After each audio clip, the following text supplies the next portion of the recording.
Coming up tonight on VCU InSight. I'm Christina Burgess, and I'll tell you about the impact that small businesses have on the Virginia unemployment rate. I'm Siobhan Gunavarpur, and I'll tell you how this World Series put Washington, D.C. in the national spotlight. I'm Robertson, and I'll share with you how this building went from an old Chinatown bus station to a coffee shop. All this and more. VCU InSight starts right now. From the Richard T. Robertson School of Media and Culture at Virginia Commonwealth University, named Best Student Newscast in the Mid-Atlantic, this is VCU InSight. Good evening and welcome to VCU InSight. I'm Morgan Masinka. And I'm Alyssa Vernier. Thanks for joining us. We keep hearing about the hot U.S. economy. Experts say a big factor is historically low unemployment. The federal government put that figure for last month at 3.6%, the lowest in almost 50 years. But what about here in Virginia, and what's helping to make that happen? InSight's Christina Burgess is in our Richmond newsroom with more. Good evening, Christina. Good evening, Alyssa. According to economists, Virginia's unemployment numbers continue to look good. Part of that is thanks to small businesses. In Virginia, the unemployment rate is dropping at a steady rate. It has gone from 2.8% to 2.7%, ranking the state of Virginia at third for the lowest unemployment rates in the nation. And for small business owners like Charlene Baylor, she is glad to be helping out the state the best way that she knows how, by running her restaurant, the Nutty Buttery. This is a cafe, yes, but I call it a gathering place. And for some time now, she has seen the growth in small businesses throughout Richmond. Restaurants are booming, and they do a lot of hiring. And that in turn encourages people to come to Richmond. The city of Richmond has had the second largest job increase in the state of Virginia. Small businesses are a big contributing factor as to why so many jobs are brought into the state each year. Researcher with the Commonwealth Institute, Laura Gorin, says small businesses are to thank for this surplus in jobs. Most job creation in Virginia, as well as the rest of the country, comes from small businesses. These are your neighbors who are deciding to open a bakery or a accounting firm. Baylor agrees that businesses do in fact play a vital role. I think that most of that is driven by, spearheaded by small businesses. I'm just happy that things are working for the country as a whole, and especially for the state of Virginia, and especially for the city of Richmond. And I'm glad to be doing my part. The federal government said that last year, Virginia had more than 700,000 small businesses that employed almost half of all the workers in the Commonwealth. Alyssa? InSight's Christina Burgess reporting from our Richmond newsroom. Thanks, Christina. For Richmonders needing a ride, three-wheelers aren't just for kids anymore. They're called Tuk Tuks. It's a scooter hybrid that's all electric with speeds up to 25 miles an hour. Owner Lindsay and David Austin got the idea on vacation in Portugal this spring. The Austins say they're street legal, including DMV tags, heaters, a side of rain shields. They were in the Scots Addition and Fan neighborhoods last month, but are expanding to other parts of Richmond. There are currently 4 Tuk Tuks in the fleet. The owners say they're hoping to double that by next fall. So the kids today might call this next story lit, which means exciting. The excitement and the lit part is the return of Garden Glow to Maymont's Japanese garden for its second year. Maymont Director of Park Operations Peggy Singelman led designing it herself after visiting Japan. You hike down a lighted woodland path into the garden shaped like a figure 8. Visitors say they especially like the reflections on the pond and changing lights in the waterfall. Garden Glow is glowing at Maymont through Sunday, November 10th. The sniffles, the coughing, and feeling pretty awful. State medical officials say we're about a month into flu season, and that's earlier than last year. And this season is getting off to a rough start. InSight's Pedro Coronado has more. It's that time of year again, and area medical professionals have already begun to prepare. According to the Centers for Disease Control and Prevention, the flu season has arrived earlier than expected this year and is apparently more deadly than it has ever been. Anna Hembrick is a family nurse practitioner for the CVS Minute Clinic on Hull Street. She says it's too early for the CDC to figure out why the flu is stronger this year. We just haven't gotten to that point where we can see which ones are making people sick. The CDC says in a typical year, more than 26 million people will get the flu. And in the 2017-2018 season, that an estimated 79,000 people died. So far in 2019, more than 6,600 have died. It's spread through the air and through surfaces, so there's really no way to avoid the flu. Hembrick says most people skip out on vaccinations because they believe the myth that getting a flu shot results in getting the flu.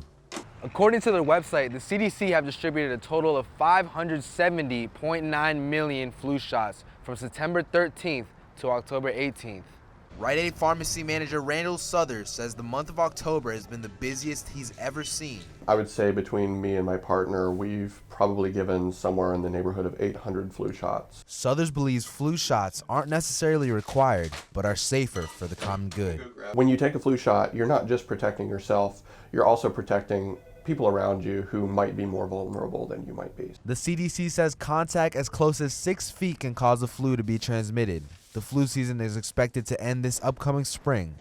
For VCU InSight, I'm Pedro Coronado. The Virginia Department of Health says that last year they labeled the flu as widespread in late December. That's when they found 1 or more outbreaks of the flu in 3 or more regions around the Commonwealth. It's turned into a must-see local Halloween event when Richmond gets a visit from The Walking Dead. Not the TV show, it's when zombies fill the streets just before Halloween. This year, the Richmond Zombie Walk celebrated 15 years. They met up at Bird Park, then crawled their way down Carey Street to the Bird Theater. Prizes included Most Disgusting, Best Couple, Best Group, and the 2019 Zombie of the Year award going to zombies. Since 2007, proceeds from the walk have gone to the American Cancer Society. Event planners are already talking about next year's walk. As only everyone who lives around the D.C. area knows, the Washington Nationals won Major League Baseball's World Series last week after beating the Houston Astros in the best-of-7 games.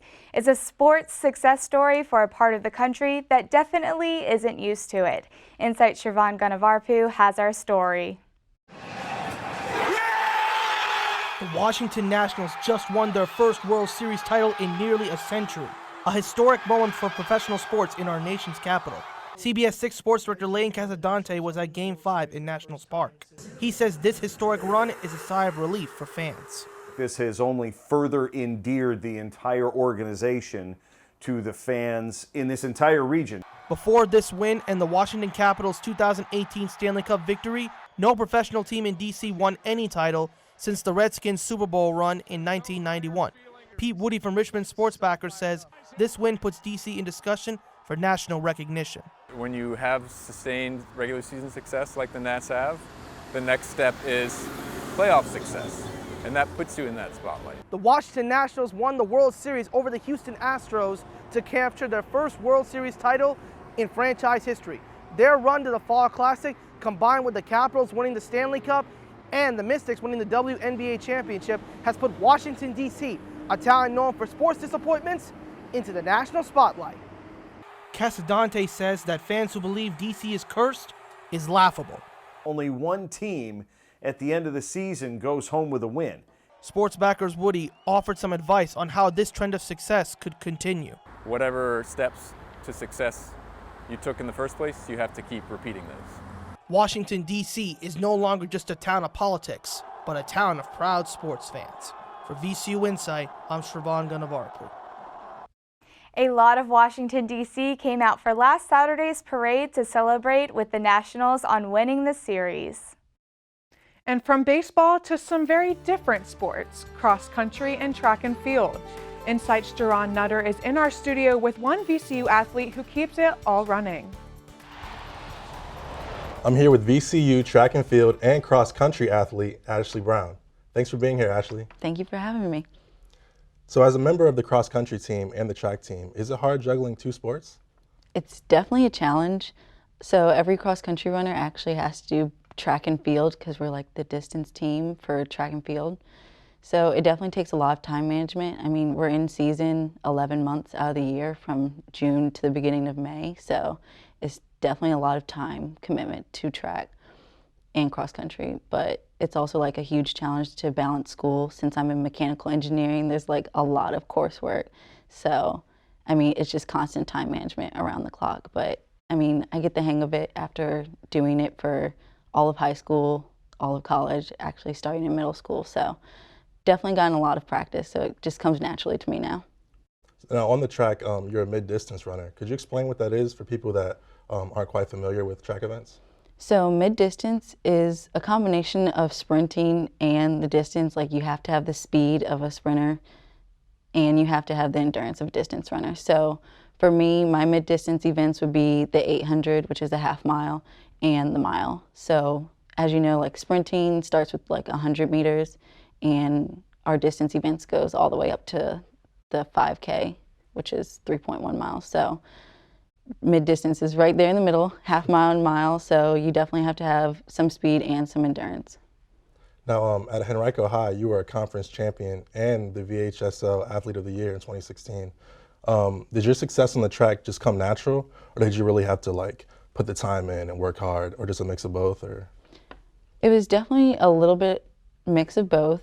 I think I had some natural talent already, but I started running back when I was in elementary school.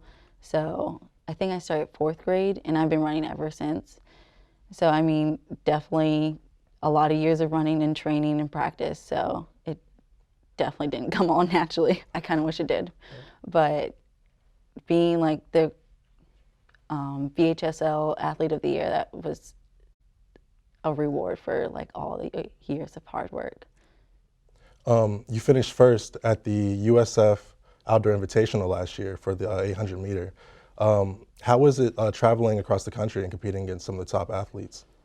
It's really nerve-wracking. I get nervous really easily on the track. I mean, it makes me run better, but it's really like nerve-wracking to see who you're running against, because you know, I don't want to get left on the track. I don't want to finish last. I don't want to be like in somebody's shadow. But I mean, it's also very fueling, like to know that you're running, like you're good enough to run against like top athletes. It's motivating, it's inspiring. So you just have to get out there and give it your all and hope it all pays off. Now entering your senior year, how do you want to be remembered after you graduate here at VCU? Well, I'd like to be remembered as both an athlete and a student. Like, I know athletics is like a huge part of my life, but also I came here for academics as a mechanical engineer. So, I mean, I hope to leave a good impression on track by, I mean, I already have the 4x8 school record, so it'd be great to have another record under my belt, and I hope that record lasts a long time, but I also want to be remembered as someone who also was able to do engineering, because when I came into college and I said I wanted to do engineering, a lot of people were like, you'll never be able to make it in both. Like, one of them's got to go. You're not going to be able to manage that much. And I mean, I have so far, and I only have 1 year left, so I think I'll make it out. And so I just want to be remembered as that person that did both engineering and track and cross country. I've been speaking with VCU track and field athlete and cross country athlete Ashley Brown. Ashley, thanks for stopping by. Thank you. Our sports block wraps up with the VCU volleyball team on a roll with a 13-game winning streak. And there's one senior who takes blocking to a whole other level. InSight's Sean Jovins has the story. Senior Jasmine Sneed has been a big factor for the Rams' winning record this season. Sneed is currently leading the nation in blocks, averaging 1.67 blocks per set. This has made VCU the top blocking team in the nation at 3.32 blocks per set. Sneed says that blocking is her favorite part about the game of volleyball. I told my friends, if they could put the feeling of blocking into a pill or something, I'll probably be addicted to it. Throughout her career, Sneed has been proving herself. Freshman year, she was named A10 All-Rookie Team, and then sophomore year, she set a school record with 180 total blocks in a season. And then last season, she was named All-A10 First Team, A10 All-Tournament Team, and she set another school record for best hitting percentage in a single season. VCU volleyball head coach Jody Rogers says that Sneed brings not only her skill set, but a great attitude. She's a great teammate, like I've said before, and just kids gravitate her because she's so positive, and she's also great at playing volleyball. Sneed plays the middle blocker position. On offense, she's attacking the ball, and on defense, she's doing what she does best, blocking. This is Sneed's final season. Coach Rogers says her future looks bright. Oh, absolutely. I think the sky's the limit for Jasmine. And of course, that's a sky with a volleyball in it. For VCU InSight, I'm Sean Jovins. Sneed says that after college, she hopes to play professional volleyball overseas. They're called the dog days of summer, but turns out dogs like fall too. The Hardywood Park Craft Brewery in central Richmond welcomed in the season with a sweater weather puppy party. While it wasn't quite cold enough for sweaters in late October, the pups looked like they still had a good time. Party proceeds went to Richmond Animal Care and Control. There was live music, beer, food, face painting, and yummy treats for both dogs and owners. It's a guitar concert with a different name and a different sound. It's called Fatone Oso, and it was part of the VCU School of Arts Guitar Series in the Campus Singleton Center in late October. It featured a variety of Portuguese music and has been described as Portuguese blues. The musicians came from various music groups from around the Richmond area. The series is now in its 27th season and will feature guitarist Nathan Mills in March 2020. In 1492, Christopher Columbus may have sailed the ocean blue, but today it's a lot more complicated as experts debate his legacy. In mid-October, the nation observed Columbus Day. Well, some of it did. InSight's Jason DeVesser makes sense of some of the controversy. It's been a federal holiday since 1937, but for many these days, Columbus Day is not something to be celebrated. VCU professor of Native American Studies Gregory Smithers says Columbus wasn't exactly friendly with Native Americans. Europeans like Columbus, like DeSoto, and many others failed to observe the protocols of diplomacy. According to USA Today, instead of Columbus Day, 8 states and about 130 cities around the U.S. observe Indigenous Peoples Day. J.P. McCusker is president of the National Columbus Association in Washington, D.C. He says Columbus had nothing to do with Native Americans in the first place. He never stepped foot.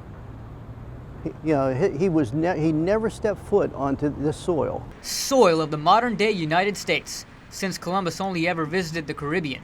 D.C. just passed an emergency legislation for Indigenous Peoples Day, joining a shift away from Columbus Day. Now, McCusker says he is trying to get a hearing from D.C. regarding that legislation. McCusker says America owes Columbus a debt of thanks, but Smithers calls the argument about never landing in what is today the U.S., quote, disingenuous. Because it discounts the ongoing interaction that Native peoples throughout the Caribbean and the Americas had with each other. McCusker says he questions what will be accomplished by taking away one holiday and replacing it with another. We support an Indigenous Citizens Day. Just not at the expense of Columbus. For VCU InSight, I'm Jason DeVesser. South Dakota was the first state to drop Columbus Day in 1989 for what they called Native Americans Day. The first observance of Columbus Day in the U.S. was back in 1792. It's a problem for lots of veterans after they get out of the surface, having professional clothes for civilian life. InSight's Christina Burgess is in our studio with someone who's making sure vets go from boots to suits. I'm here with Sue Farrell, the founder and director of Boots to Suits. Sue, thanks for being here today. It's my pleasure, Christine. Before we came out for your interview, we had briefly mentioned and spoke about kind of why you started Boots to Suits and the legacy of your husband. Would you care to speak on some of that, please? Well, my husband was a retired naval commander, and he spent 10 years underwater running a nuclear submarine. He transitioned out after spending 10 years underwater and went into the corporate world. I met him in his corporate life. Unfortunately, he passed away sooner than I would have liked, but I ended up with this beautiful closet of corporate clothing. And because veteran programs were so close to our hearts, Joe being a veteran, I watched the news about transitioning veterans, and there were so many coming out, particularly from our local Fort Lee. And so kind of laying in bed and imagining on my bedroom ceiling some things that we could do with these beautiful clothes, I started Boots to Suits with his closet, reached out to his golf buddies. They too got into their closet and provided me with more than 300 suits almost immediately to be able to put on our very deserving veterans that are transitioning out of the state of Virginia. And when these veterans do this transition and they come to you for consultations, how can they find out about Boots to Suits and you helping them? Well, initially, and we actually celebrate our 5th anniversary on Veterans Day of this year. We came out in 2014. And we partnered immediately in forming the program, which took several months to coordinate. I partnered with the Virginia Transitioning Assistance Program, the Virginia Wounded Warriors, Petersburg Freedom Center, right outside of Fort Lee, and of course the Virginia Department of Veteran Affairs, and met with them to suggest the program, because there has not been any program like this anywhere across the country. And they were just thrilled with it, because it is a transition, and sometimes a challenging one, for particularly the career guys that do not know civilian life. So we met, and now I partner with all of them, and they have a wonderful way of communicating through their what's called VTAP, Virginia Transitioning Assistance Program, classes. They communicate with them on a regular basis, and they inform them during their VTAP transition about my program. So they reach out to us, and we take it from there. Okay, and how is a way that we in the community can help give back and assist you? It's really, the community has been an incredible resource to me in 2 ways. We do, our program is not inexpensive. It runs as a nonprofit. It's a 501c3 corporation, and we accept donations of dry cleaned and or laundered, fresh, current apparel, suiting, blazers, jackets, companion slacks. We often give new blazers, new dress shirts, and ties to them, and we bring them in, and it's fun to watch the transformation, Christina. They come in shuffling a little bit and not sure what they're getting into. They're in their t-shirts and blue jeans, and we get them in the dressing room and put this first outfit on, and they come out and see themselves in the mirror, and it is transforming. They just glow, and that's what makes us very happy. We give them suggestions about how to coordinate their outfits. We help them select ties that change the look of the outfit. We do men and women. I will tell you, the women are a little bit more challenging, just like we girls in the dressing room in a department store. They look at things a little differently, but we love our men and women. We do both. Yes, ma'am. I've been speaking with the founder and director of Boots to Suits, Sue Farrell. Great speaking with you, Sue. Thank you. Experts say small businesses have a lot to do with the state's current economic boom. For one Richmond business, that means putting down roots or coffee beans. InSight's De'Ara Robertson has the story. It's been a problem that we love to have. Not something you hear all the time. But for Stephen Robertson from Blanchards Coffee Roasting Company, that problem is lots of people. It's exciting for us to come in here and see people happy. After years of conversations, they say it was finally time. Last month, Blanchards opened their first coffee shop in Scott's Addition, in what used to be an old Chinatown bus station. Robertson says they kept original elements to honor the history of the building. So you'll see a lot of curvature, you'll see a lot of, older elements like the floors that are left in place, the skylights. Scott's Addition has become a thriving marketplace for local businesses, with a growing community of over 3,500 residents. Richmond BizSense reporter Mike Platania says Blanchards got it right when it came to picking this location. They turned it into a beautiful brand new space, so I think it's a perfect example of the type of development that we're seeing along Broad Street, as it pertains to Scott's Addition. He also thinks the GRTC Pulse may have been a factor. I bet if you would ask a lot of business owners that are along Broad Street now, they're glad that it's there. You know, it's really kind of activated a big stretch of Broad Street. Whether your coffee needs are a bag of roast or a freshly made cappuccino, Blanchards doesn't plan on giving up this location anytime soon. For VCU InSight, I'm De'Ara Robertson. Blanchards owners say they plan to open a second store in the Forest Hill area just south of the river in 2020. And finally tonight, sometimes it's just about listening. Experts say survivors of assault and violence need a safe space to talk, and that's exactly what one local college student is creating. InSight's Nia Coles has our story. Eris Crutchfield, a student at J. Sargent Reynolds who is studying psychology, created her own movement, the Blue Heart Project. For women that have experienced life-altering and/or traumatic circumstances. The movement was created for female victims of sexual assault and/or domestic violence.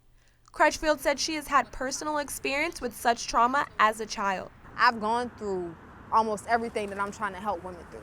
The Blue Heart Project has hosted over 5 workshops, a few tables, and a couple of seminars at universities like Old Dominion last month. This summer, the Blue Heart Project came to the VCU campus to hold a very special event. Richmond attorney and former Assistant Attorney General Alex Taylor attended the Speak Out event. He was there to speak to victims, but was so impressed by the turnout, he barely looked at his notes. Well, I probably listened more than I did talk, to be honest with you. Wasn't expecting that.